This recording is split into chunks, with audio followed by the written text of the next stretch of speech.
कि मोची की तरह ही दिव्यांगों को 200 स्क्वायर फीट के स्टॉल दिए जाएंगे। हमें यहाँ इंसाफ नहीं मिला तो हम मुंबई जाएंगे, दिल्ली जाएंगे, हम और आंदोलन करेंगे। दीक्षा भूमि के लिए 57 एकड़ जगह दे, साथ ही साथ उसे सुशोभीकरण के लिए 2000 करोड़ का पैकेज दे। आज बाग में जो लोग रह रहे हैं बरसों से झोपड़पट्टियों में, उनको मालिकाना हुकूक दिए जाएं। दीक्षा भूमि बचाओ संघर्ष समिति की ओर से आज महाराष्ट्र शासन के खिलाफ ये मोर्चा निकाला गया है। दीक्षा भूमि बचाओ संघर्ष समिति की डिमांड है कि दीक्षा भूमि के लिए 57 एकड़ की जगह शासन दे और उसे विस्तारीकरण और उसे सुशोभीकरण के लिए 2000 करोड़ का पैकेज दे। इसीलिए ये मोर्चा निकाला जा रहा है। आज राम जन्मभूमि के लिए 5 एकड़ की जगह के लिए अगर केस जीतती है तो वहाँ पर राम मंदिर बनाने के लिए हजारों एकड़ शासन जगह देता है, साथ ही साथ हजारों करोड़ का पैकेज देता है। आज राम कुंभ मेला हुआ है उसके लिए हजारों करोड़ का पैकेज दे रहा है। बट पिछले 70 सालों से दीक्षा भूमि का जो विकास है, महाराष्ट्र शासन चाहे बीजेपी की सरकार हो या कांग्रेस की सरकार हो, दोनों सरकारों ने दीक्षा भूमि का विकास नहीं किया है। तो हमारी अभी यही डिमांड है कि आप दीक्षा भूमि के लिए 57 एकड़ जगह दें, साथ ही साथ उसे सुशोभीकरण के लिए 2000 करोड़ का पैकेज दें। तो जगह कहाँ मिलनी चाहिए? दीक्षा भूमि के पूर्व वहाँ पर 14 एकड़ जगह तो है। दीक्षा भूमि के पूर्व और उत्तर दिशा के करीब जो 57 एकड़ की जगह है, जिसका हमने डिटेल्स यहाँ पर आपको निवेदन में दिया है, तो वो जगह हमें माता कचेरी की है, कृषि विभाग की जो जगह है उसकी हम डिमांड कर रहे हैं शासन से। और ये शासन के इसमें है तो शासन अपनी जगह दे सकता है और अपने ऑफिसेस कई और महाराष्ट्र में, नागपुर में और जगह है जहाँ पर अपने ऑफिस है वो विस्थापित कर सकते हैं। मैं ज्येष्ठ पत्रकार भागवत लांडगे दीक्षा भूमि बचाओ संघर्ष समिति का सचिव हूँ। हमने आज विधान भवन पर मोर्चा निकाला। कारण ये था कि जो डॉक्टर बाबा साहब आम्बेडकर जी ने 14 अक्टूबर 1956 को दीक्षा ली थी, उस दीक्षा भूमि को पूरे वर्ल्ड में पवित्र स्थान है और उस पवित्र स्थान को महाराष्ट्र गवर्नमेंट ने विद्रुपीकरण करके उसको निस्तनाबूद करने का षड्यंत्र जो रचा था, वो षड्यंत्र हमारे जब ध्यान में आया तो हमने भी दीक्षा भूमि बचाओ संघर्ष समिति स्थापन की और उस माध्यम से हमने आंदोलन किया और हमारे सभी आम्बेडकर साथियों ने हमें योगदान भी दिया और वो जगह को समतोल कराया गया। महाराष्ट्र सदन में उसकी घोषणा की, जबकि उप मुख्यमंत्री थे उस टाइम देवेंद्र फडणवीस जी, आज वो मुख्यमंत्री है। तो हम उनको सभी मालूम है, वो नागपुर के रहने वाले हैं, उनको बच्चा बच्चा जानता है और उनको सब मालूम है दीक्षा भूमि के बारे में। तो दीक्षा भूमि को लगी हुई जो 57 एकड़ जमीन हमने डिमांड की है, वो यदि दीक्षा भूमि को मिलती है तो आज जो दीक्षा भूमि का विद्रुपीकरण होना था वो हुआ नहीं, क्योंकि जन आक्रोश बढ़ गया था, इस कारण वो बच गया। लेकिन आगे के जो भविष्य के हिसाब से वो दीक्षा भूमि को जो जमीन है वो यदि मिल गई तो विस्तारीकरण बहुत अच्छा हो जाएगा, उसके बाद सौंदर्यीकरण भी हो जाएगा। इसलिए हमने 2000 करोड़ रुपए की मांग की है। यदि 2000 करोड़ सरकार देती है तो जो दीक्षा भूमि का आज चेहरा है वो कायापालट हो जाएगा और बहुत बढ़िया ऐसा विकास हो जाएगा जो कि जागतिक लेवल का होगा, वर्ल्ड लेवल का डेवलपमेंट हम चाहते हैं। लेकिन कहीं तो भी दीक्षा भूमि की जो समिति है वो समिति इस विषय में कुछ भी नहीं बोल रही है। तो समिति में ऐसा आज की स्थिति में 11 लोग हैं और वो परमानेंट है, मरेगा तो उसका सदस्य जाता है, दूसरा भर्ती करते हैं वो, लेकिन वो निष्क्रिय है, वो राजकारण में घुसे हुए हैं और राजकारण में और धम्म कारण ये दो अलग अलग चीजें हैं। धम्म कारण एक ऐसा है कि जो धम्म को ही आगे बढ़ा सकता है और दीक्षा भूमि जो है वो धम्म भूमि है। बाबा साहब ने दीक्षा भूमि को धम्म भूमि घोषित किया था। 6 लाख लोगों को यदि बाबा साहब दीक्षा देते हैं तो ये बहुत बड़ी क्रांति हो गई, बिना खून की, बिना लड़े की, और उस क्रांति का नाम है दीक्षा भूमि, बुद्ध भूमि। और वो भूमि को कायम रखने के लिए हम सरकार से निवेदन चाहते हैं कि भाई जो 57 एकड़ जमीन है, जैसे वहाँ माता कचेरी है, कृषि भूमि है, अनुसंधान केंद्र है, कापूस उत्पादन केंद्र है, वो सरकार की जो गवर्नमेंट ऑफ इंडिया और महाराष्ट्र शासन, इन दोनों को मिला के यदि वो जमीन पूरी 57 एकड़ मिलती है तो उसका विकास हो सकता है, अन्यथा नहीं। धन्यवाद।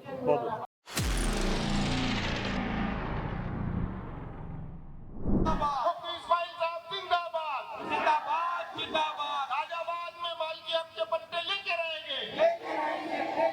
नामों से रिसालत में सख्त कानून महाराष्ट्र सरकार से और इसी तरह महाराष्ट्र सरकार के जरिए केंद्र मरकजी सरकार से हमारी ये डिमांड है, हमारा ये मुतालबा है कि इस देश के अंदर ऐसा कानून बनना चाहिए कि जितनी मजहबी शख्सियात है सबको मान सम्मान और सबको एहतराम मिले, और उन मजहबी शख्सियात के खिलाफ अगर कोई जो है अपमानजनक बात कही जाती है, उनकी बेइज्जती, उनकी इहानत अगर करने की कोशिश की जाती है तो उसके खिलाफ कड़ी से कड़ी सजा का प्रावधान होना चाहिए। इस तरह की हरकत जब मुल्कों में होती है तो लॉ एंड ऑर्डर मुतासिर होता है, और जब आपस के अंदर झगड़ा होता है तो बहुत सारे लोग जो है वो शहीद भी होते हैं। हमारा मोर्चा दो मुद्दों को लेकर के, हमारा ये देश एक सेकुलर और गैर मजहबी देश है और बहुत सारे धर्म के मानने वाले लोग यहाँ रहते हैं। हमारे संविधान ने हर एक को इस बात का अधिकार दिया है कि वो अपने धर्म के थ्रू, अपने मज़हब के थ्रू आज़ादी के साथ ज़िंदगी गुजार सकता है।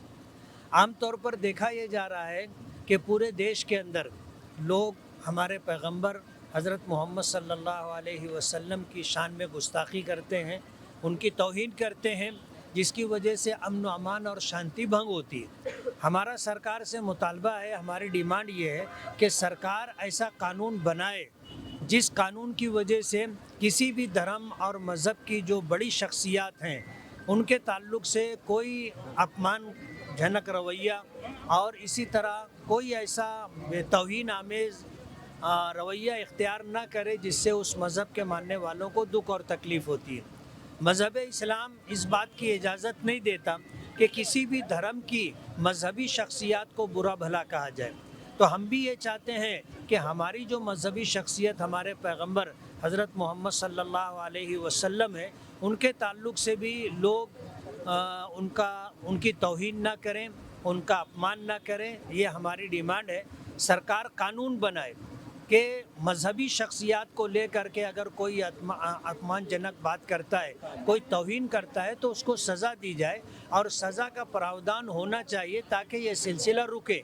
हमारी दूसरी डिमांड ये है कि ताज बाग में जो लोग रह रहे हैं बरसों से झोपड़पट्टियों में, उनको मालिकाना हुकूक दिए जाएं। इस सिलसिले के अंदर काफ़ी कार्रवाई हो चुकी है। आखिरी फाइनल स्टेज पर मामला रुका हुआ है। सरकार से हमारी डिमांड ये होगी कि नागपुर कारपोरेशन को इस बात का आदेश दिया जाए कि वो बकिया कार्रवाई को पूरी करके वहाँ रहने वाले लोगों को मालिकाना हुकूक दे।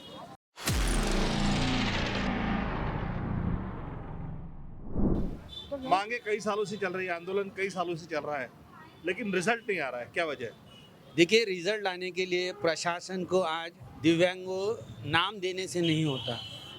अभी हम मोर्चे से आ रहे थे, अभी किसी को बोलना नहीं चाहिए, लेकिन जब एक पुलिस वाला अपने घर में या किसी से बात कर रहा था, तो जब बात करते वक्त ही बोल रहा था कि अपंगों का मोर्चा चल रहा है, तो तभी मैंने उनको टोक दिया।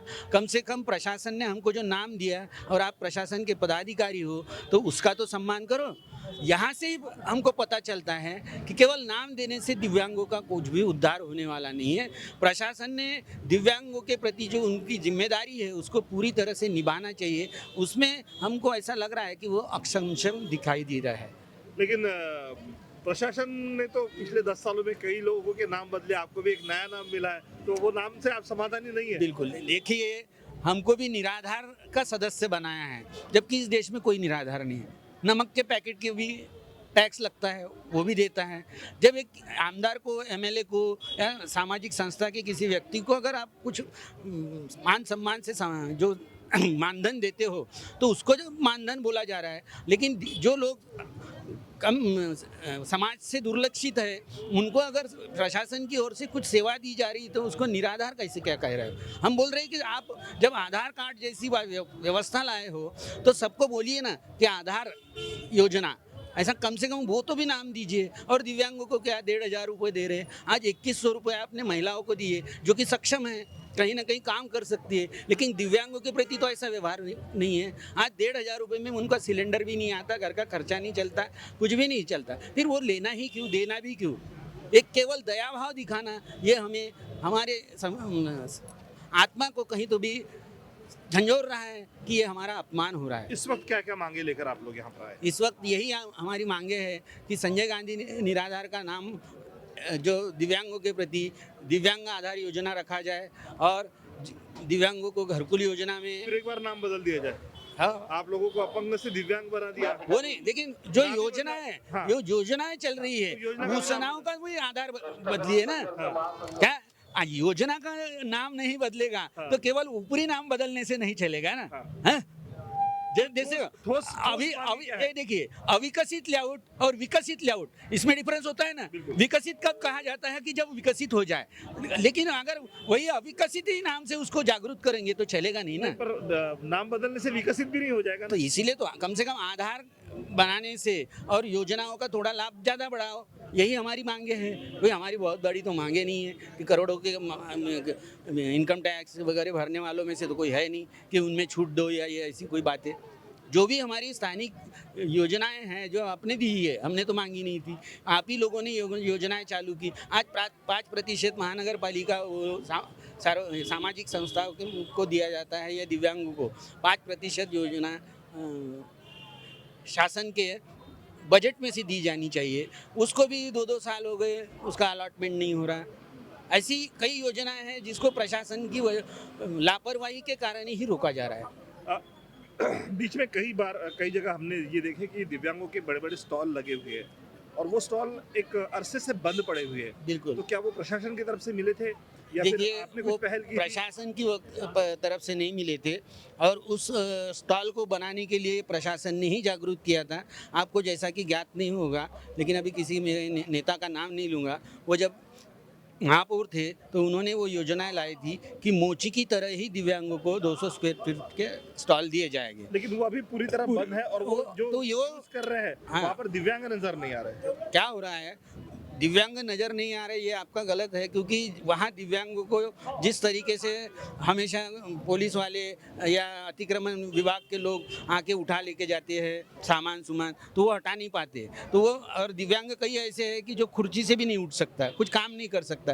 तो ठीक है भाई, उसने अपनी जगह किसी और व्यक्ति को वहाँ रखा है, कम से कम उससे उसको 2 रुपये की कमाई तो हो रही है, उसका जो कामकाज तो चल रहा है। बिना मतलब के किसी को दिया नहीं होगा, सामान्य व्यक्ति को केवल उसको अपनी मदद चाहिए। आप तो करोगे नहीं, शासन ने तो दिया नहीं, खुद के भरोसे उसने बनाया है। अब जब बनाया है तो उससे उसको इनकम भी तो होनी चाहिए, तो इसलिए वो बनाए हैं। प्रशासन ने अभी तक कोई एक भी स्टॉल दिया नहीं है। अच्छा, पिछले कई दिनों से आप कई सालों से इस तरह के आप मोर्चे निकाल रहे हैं, तो सत्ताधारी पक्ष में जो बैठता है उनकी तरफ से अब तक आपको क्या मिला है?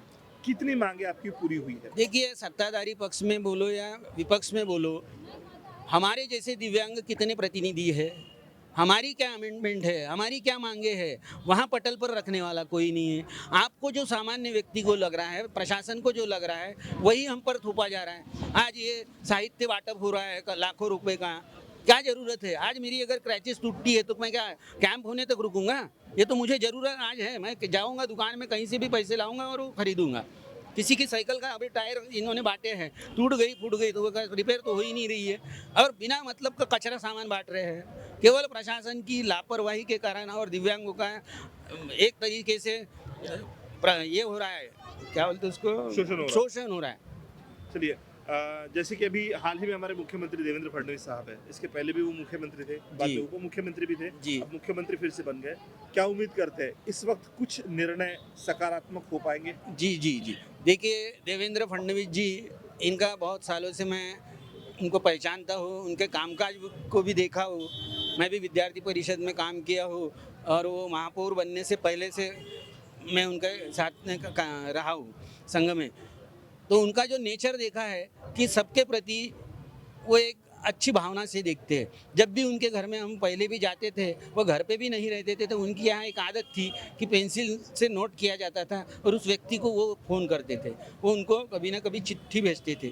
तो ये एक आत्मीय भाव उस व्यक्ति में है कि वो व्यक्ति कभी दिव्यांगों के प्रति ऐसा निर्दयी भाव नहीं रखेंगे। वो अभी हमारी अपेक्षा उनसे और ज़्यादा बढ़ गई है। जो भी इसके समय पहले जो निर्णय लिए गए वो उन्हीं के कार्यकाल में ज़्यादातर दिव्यांगों के प्रति हुआ। 5% जो महानगर पालिका से बजट से पैसा मिल रहा है अनुदान राशि के रूप में दिव्यांगों को, वो उन्हीं के कार्यकाल में शुरू किया था। तो ऐसी कई योजनाएं उन्होंने दिव्यांगों के प्रति अच्छी की है, जिसका हमें आज भी समाधान है।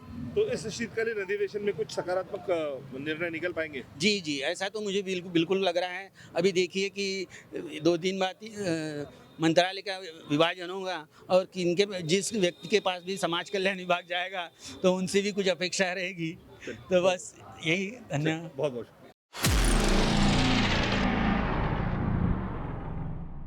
मी रत्नपाल डोफे, जनवादी बांधकाम कामगार मजदूर संघटना यवतमाळ या ठिकाणून संबंधित ज्या कामगाराच्या ज्या समस्या आहेत त्या समस्या घेऊन आम्ही आज एक या ठिकाणी तमाम महाराष्ट्रातून वेगवेगळ्या संघटनेचे लोक या ठिकाणी कामगाराच्या प्रश्न व समस्या घेऊन आलेलो आहोत आणि त्यामध्ये महत्त्वाचा मुद्दा कामगारांना बोनस मिळालं पाहिजे आणि कामगारांना पेन्शन मिळालं पाहिजे, कामगारांना घरकुल मिळालं पाहिजे आणि जे काही कामगाराचे जे हक्क आहेत, अधिकार आहे, ते अधिकार त्या कामगारांना मिळाले पाहिजे आणि यामध्ये ज्या काही मंडळाच्या सचिवाने जे खाजगीकरणाचा मुद्दा आणलेला आहे आणि तो मुद्दा खोडीत काढण्यासाठी म्हणून आज ह्या कृती समितीच्या वतीने आजच्या या मोर्चाचं आयोजन करण्यात आलेलं आहे आणि त्यामध्ये प्रमुख मागणी अशी आहे की तमाम जे काही नोंदणीकृत बांधकाम कामगार आहेत त्या कामगारांना 90 दिवसाच्या प्रमाणपत्रावर ग्रामसेवक सही शिक्के देत नाही, हा महत्त्वाचा मुद्दा घेऊन आलेला आहोत। आणि दुसरा मुद्दा असा आहे की 2021 ज्या कामगारांना हसन मुश्रीफ यांनी दिवाळी बोनस जाहीर केलेलं होतं आणि त्यामध्ये कुठल्याही प्रकारची सरकारने दखल घेतलेली नाही आणि त्यामध्ये आमची कृती समितीच्या वतीने हायकोर्टात जाऊन त्यामध्ये कामगाराच्या बाजूने निकाल लागला आणि त्यामध्ये प्रधान सचिव यांना, मुख्य सचिव मंडळाचे यांना सुद्धा आदेश देण्यात आलेले आहे की यांना कामगारांना दिवाळी बोनस म्हणून देण्यात यावं अशी सुद्धा आदेश दिलेले आहे, परंतु कुठल्याही प्रकारचे आदेशाची अंमलबजावणी झाली का? झालेली आहे। हायकोर्टाने अंमलबजावणी केलेली आहे, आदेश देण्यात आलेले आहे। आदेश हायकोर्टाने दिलेले आहे, अंमलबजावणी करायला लावली, तुमच्यापर्यंत तो बोनस आला का? नाही नाही नाही, आमच्यापर्यंत तो बोनस न आल्यामुळे हा मुद्दा आम्ही या ठिकाणी रेटून घेण्यासाठी आलेला आहोत। आणि दुसरा विषय, कामगारांना गेल्या 1 वर्षापासून जे काही घरकुलासाठी अर्ज दाखल केलेले आहे ते सुद्धा अद्यापपर्यंत घरकुल सुद्धा त्या कामगारांना मिळालेले नाही।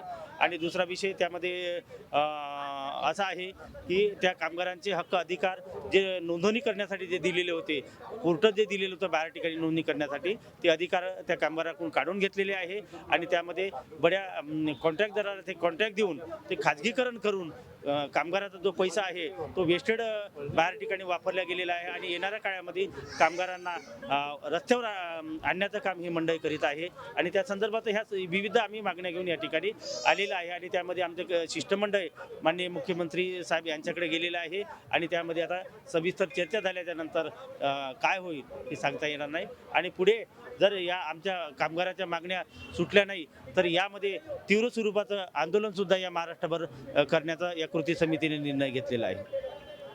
थँक्यू। पत्रकारों को रास्ते पर उतरने की नौबत आने की वजह क्या है? गुजर ये वजह बताने में भी हमें शर्म आती है कि एक पत्रकार देश को आईना दिखाता है, देश की समस्याओं को सामने रखता है और आज वही पत्रकारों को इस फुटपाथ पर, रोड पर उतरने पड़ा है। वो इसलिए कि हमारे जो पत्रकार भाई हैं, नागपुर ही नहीं बल्कि देश भर में, उनके खिलाफ बेबुनियाद आरोप लगाए जाते हैं, उन पर एफआईआर कर दी जाती है, उनको अंदर भी डाल दिया जाता है केवल मिली भगत से। बड़े बड़े नेताओं की मिली भगत है या बड़े बड़े बिल्डरों की मिली भगत से उस सच की आवाज़ को दबाने की कोशिश की जाती है। इसीलिए वर्किंग जर्नलिस्ट यूनियन ने आज मन बनाया कि हम क्यों ना पत्रकारों के लिए आगे बढ़ें और उनकी लड़ाई लड़ें। तिल तिल से तालाब भरता है और आज तिल तिल से तालाब हमने भरता हुआ देखा है। तो पूरे पत्रकार आज यहाँ जमा हुए थे और हम विधानसभा में जाने वाले हैं। माननीय मुख्यमंत्री जी को हम आज निवेदन देने वाले हैं कि पत्रकारों की समस्याएं जो है वो दिन पे दिन बढ़ते जा रही है, उनकी आवाज़ को दबाया दिया जा रहा है और हमारा खुद का एक आमदार हो, पत्रकारों का आमदार हो, हमारे बच्चे जो हॉस्पिटल में जाते हैं, हमारे परिवार को कुछ % उसमें हमको सब्सिडी दी जाए, स्कूल में जो फीस है उसमें सब्सिडी दी जाए, इस तरह की मांग हमने की है। क्या लगता है सरकार से क्या उम्मीद करते हैं? सरकार जिस तरह से सरकार के पिछले 8-10 साल का जो तजुर्बा है हम पत्रकारों का, वो तजुर्बे को देखकर क्या लगता है कि सरकार इस विषय में कुछ करेगी या जैसे आश्वस्त करते आ रही है वैसे आश्वस्त ही करके चले जाएगी? नहीं, देखिए, पुलिस प्रशासन और पत्रकार चौथा स्तंभ देश का बताया, तो हमें भी हक है, हमारी हकों को मांगने का हक है हमें। तो हम प्रशासन से यही मांग कर रहे हैं कि भाई क्योंकि चौथा स्तंभ देश का जब बोला गया है तो उसको उस तरीके की सुविधाएं नहीं मिल रही हैं, बल्कि पत्रकार नाम से जिस भी अगर विभाग में जाए तो हमको ऐसा देखा जाता है जैसा वीरप्पन की निगाह से देखा जाता है हमें, कि पत्रकार की जो इज्जत होना चाहिए वो इज्जत हमें नहीं मिलती। मानता हूं कि एक पत्रकार करता है गलत काम, सारे पत्रकारों को भरना पड़ता है, लेकिन सभी पत्रकार तो ऐसे नहीं होते ना। कुछ लोग होते हैं हमारे जैसे, आपके जैसे, जो 50-100 रुपए का पेट्रोल डालकर भी फील्ड पे उतरते हैं और सच्चाई दिखाते हैं पुलिस प्रशासन के सामने। तो सरकार से उम्मीद क्या है? कुछ उम्मीद है निर्णय- ना, उम्मीद है बिल्कुल। क्योंकि इस वक्त शीतकालीन अधिवेशन 4 ही दिन का है और 4 दिन में कुछ निर्णय हो पाएंगे? बिल्कुल, अगर हमें यहाँ इंसाफ नहीं मिला तो हम मुंबई जाएंगे, दिल्ली जाएंगे, हम और आंदोलन करेंगे। चलिए, थैंक यू। धन्यवाद।